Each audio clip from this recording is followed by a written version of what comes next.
Assalamu alaikum wa rahmatullahi wa barakatuh.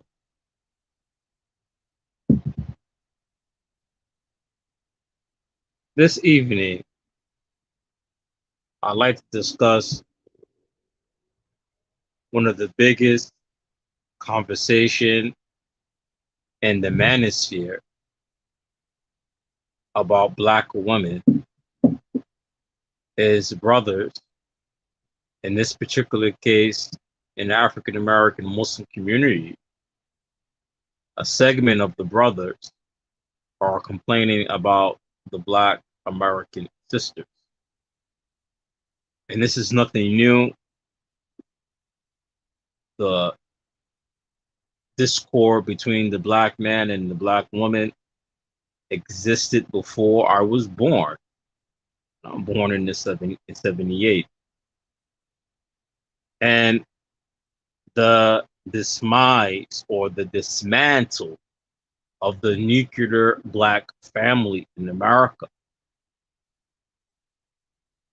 And amongst the African American Muslim and men circles, men corner, especially in the black African American Muslim community, there is deep conversation between black men who are not happy with the black American woman, from her behavior, from feminist movement, and how it destroyed the nuclear family, and how the feminist movement has overshadowed the black woman and her behavior as being masculine, as being talkative, saying things that she shouldn't say in places where she shouldn't say it at, and so on and so forth.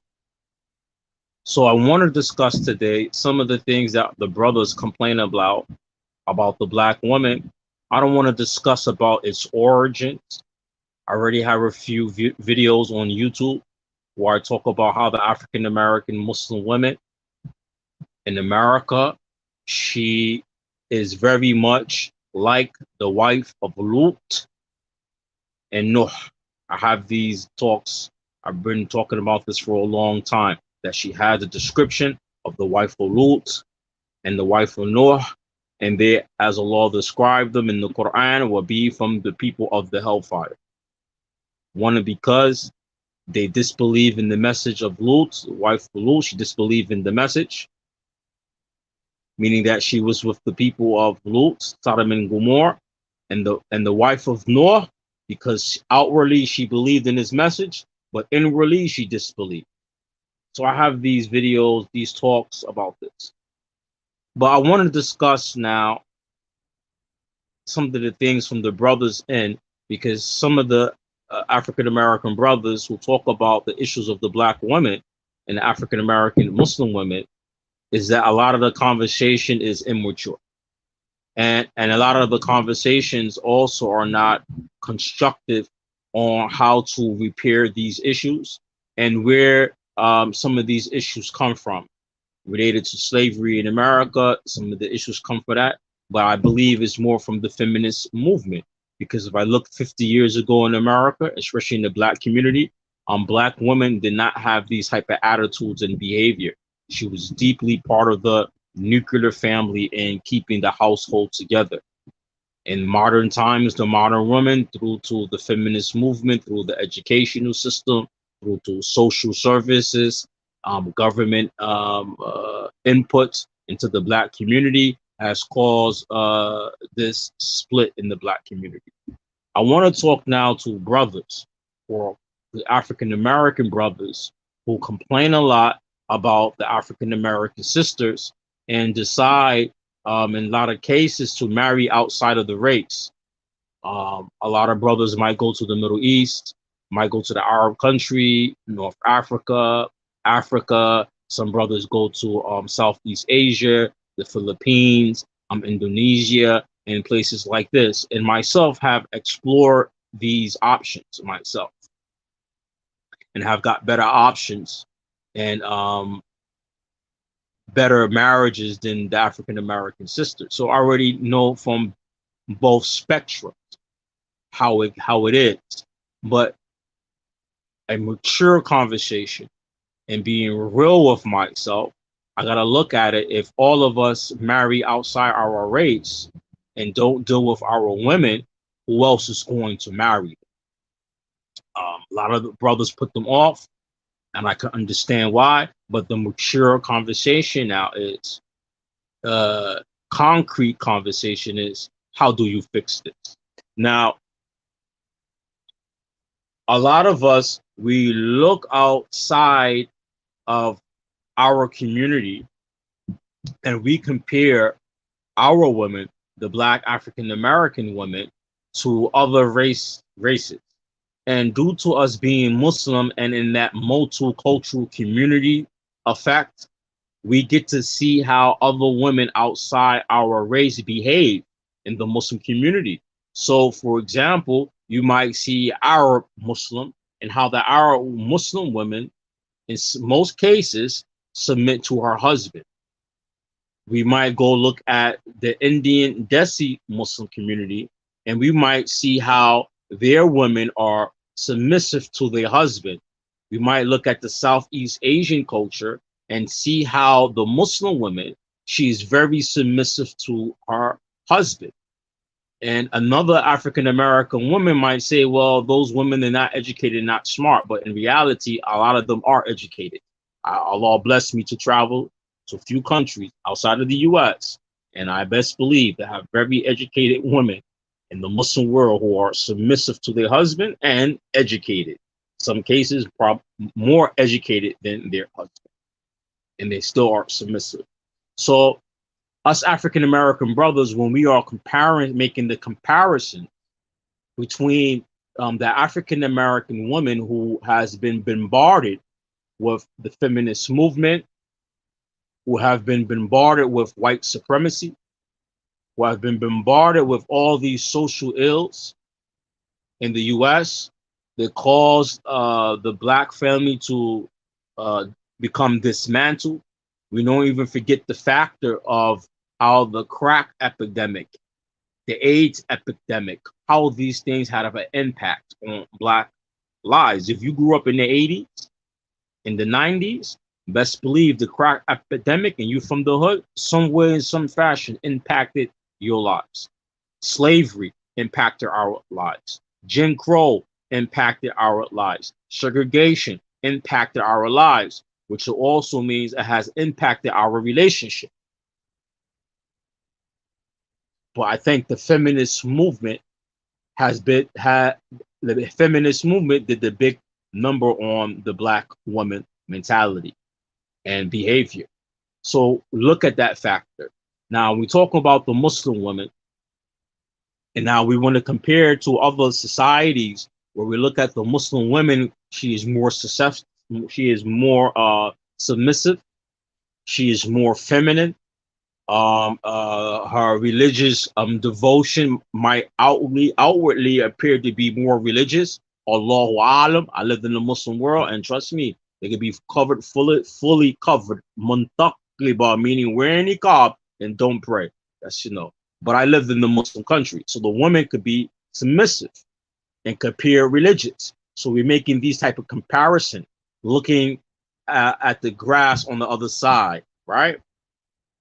A lot of us, when we do this type of comparison, we fail to realize that there's something different between Black American experience in America and the Muslim experience in the Muslim world. These are two different scenarios. So when I make that comparison between the women, the African American women, and the Muslim women from the Muslim country, they are not the same people with the same experience. Likewise, the African American brother, he's not the same person or does not have the same experience as the male Muslim in the Muslim country. Doesn't have the same experience, meaning in the scenario of them living in the US.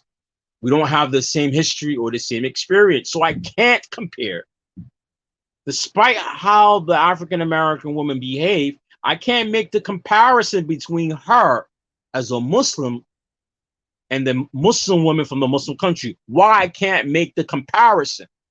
I could look at it, but a lot of us, we don't look at it constructively and being mature, which means that when I look at the Muslim woman from the Muslim world, where you love the submissiveness, you don't know how many centuries and how many years it took that Muslim society to get women to that point. We don't know about their history, unfortunately. Give me a second.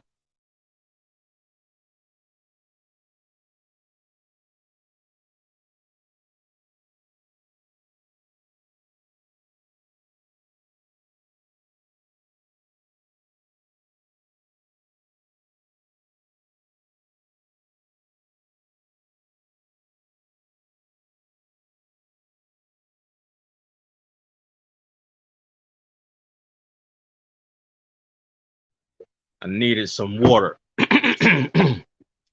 So when we look at the Muslim woman from the Muslim country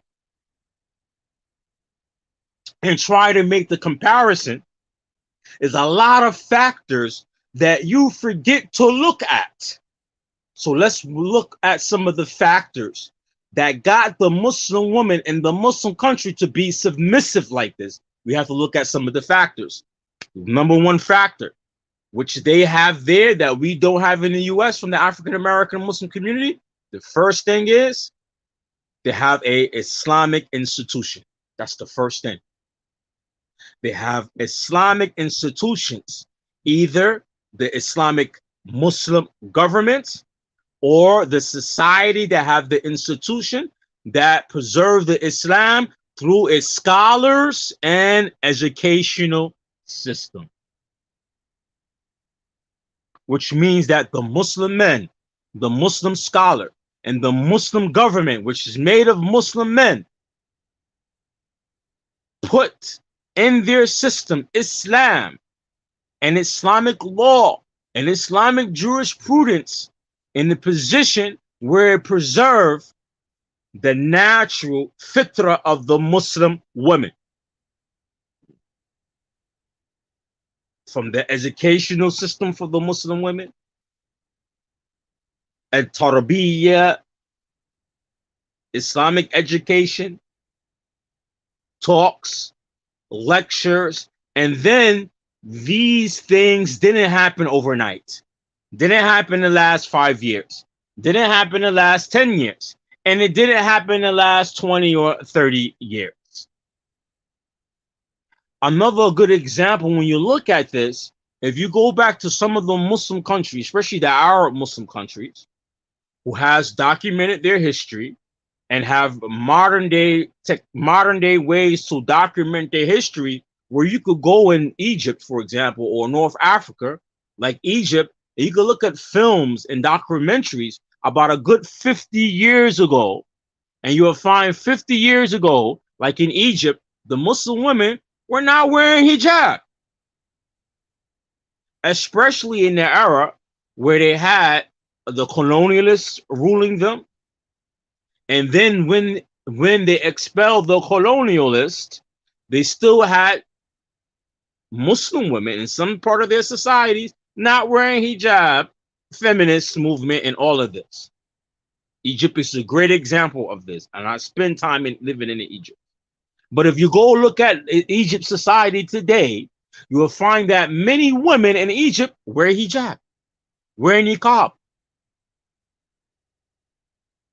And that's through the effort, not of the government, unfortunately. That's through the effort of the Muslim scholars giving their people dawah and giving their women dawah.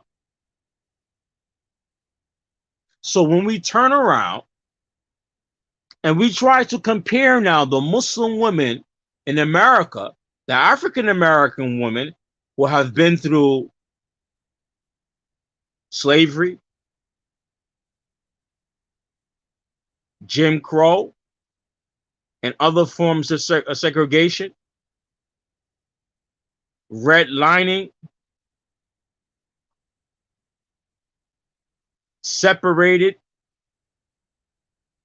from wealth, then been bombarded by the government, the feminist ideas, which was pushed intentionally to separate the black woman from the black man.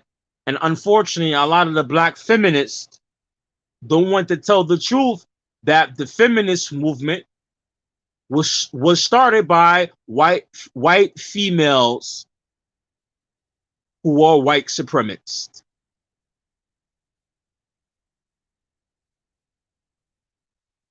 And when they found out white supremacy under slavery, black people still was trying to be married even though they couldn't legally. Then when black people got emancipation, the black family was intact. That didn't destroy the black family. When they had Jim Crow laws and segregation, that did not destroy the black family. And then they figured out the best way to destroy the black family was through the feminist movement and welfare. And the welfare and the feminist movement goes hand to hand. So we have to give the black woman some type of excuses. And on top of that, we cannot compare her to the Muslim woman in the Muslim land, where the government in her land looks like her and put her interest in the Muslim society, put their interests first.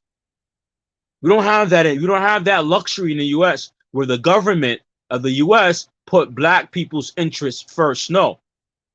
I have a documentary on my channel where the U.S. government, through eugenics, was trying to destroy Africans, was trying to wipe out Africans by the U.S. government. And when we look at Jim Crow and segregation and redlining, AIDS, and the crack epidemic, and all of this, we can see where it's at, exactly what they're doing. So we can't compare our women to those women. They're not in the same circumstance, especially for those Muslim women who their government, the people who run their government looks just like them.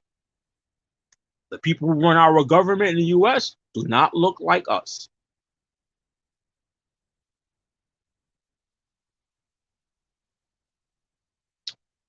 So we can't make the comparison.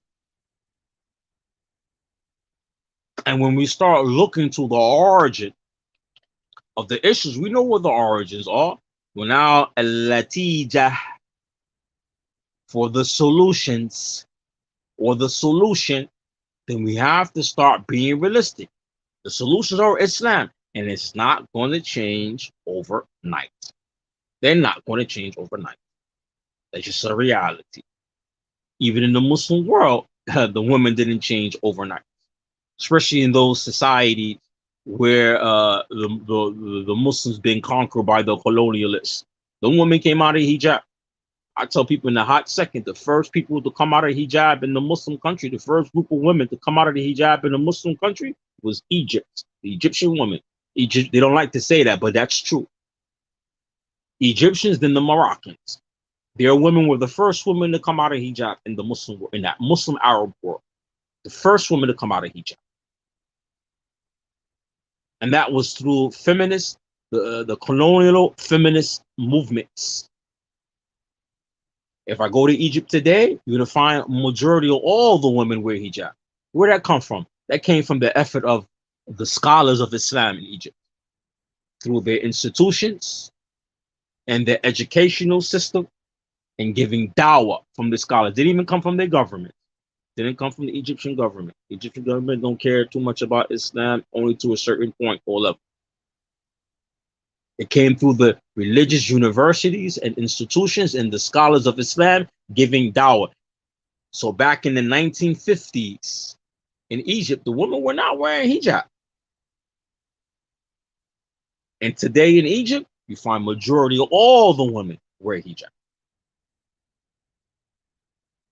So what about the African American woman who's in a totally different circumstance and where her government do not look like her, and then we don't have Islamic institutions in America. The African American community, we don't have no Islamic institutions. And I'm talking about no grade school, elementary school for Islamic. I ain't talking about this. I'm talking about real Islamic institutions. We don't even have no fatwa committee or scholarship committees of scholars.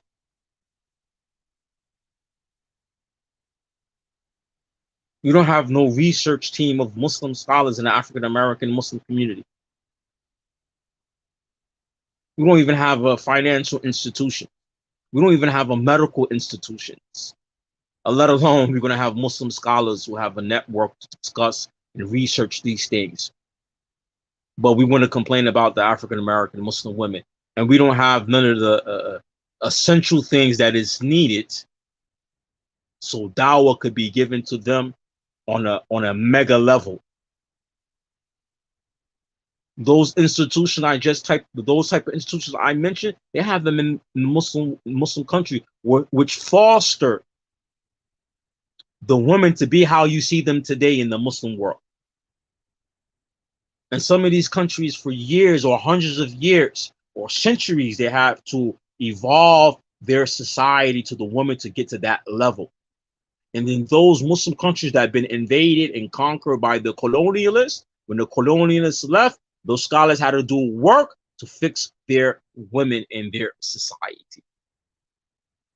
As one scholar said, if I teach a man, I teach this one person. But if I teach a woman, I teach a nation, because women raise children, raise people, meaning the society comes from the woman. And so if the woman is well educated, religious, then the society will be. And if the woman is corrupted, then the society will be. We haven't built any institutions in America to save the Muslim women. You know how many in the African American Muslim community, how many black sisters who are Muslim have to work a job 9 to 5? Then on top of that, what has been bombarded on the nuclear family and attacking the black nuclear family by attacking the black men and taking black men out the house, who's going to be the main factor of nurturing the home and providing for the home and making a safe haven for the home, so the woman could be nurtured in the home. That has also been taken from the black woman. So we have to look at all these factors before we start knocking and talking bad about these sisters. And then for them on their own to come to the deen, that's a big struggle. That's a big thing right there. So we could talk about the effects of the society that ruin our peoples. Now we need to talk about the Islamic effects that's going to improve our people.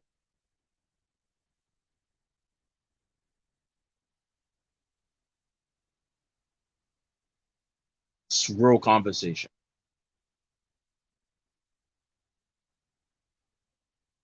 And then there's some of them who behave a certain way, just leave them. Leave them. Give them some dawah and leave them. Like I said, the wife of Lut and Noah are going to be the women of the fire. And they were married to the Anbiya of Allah.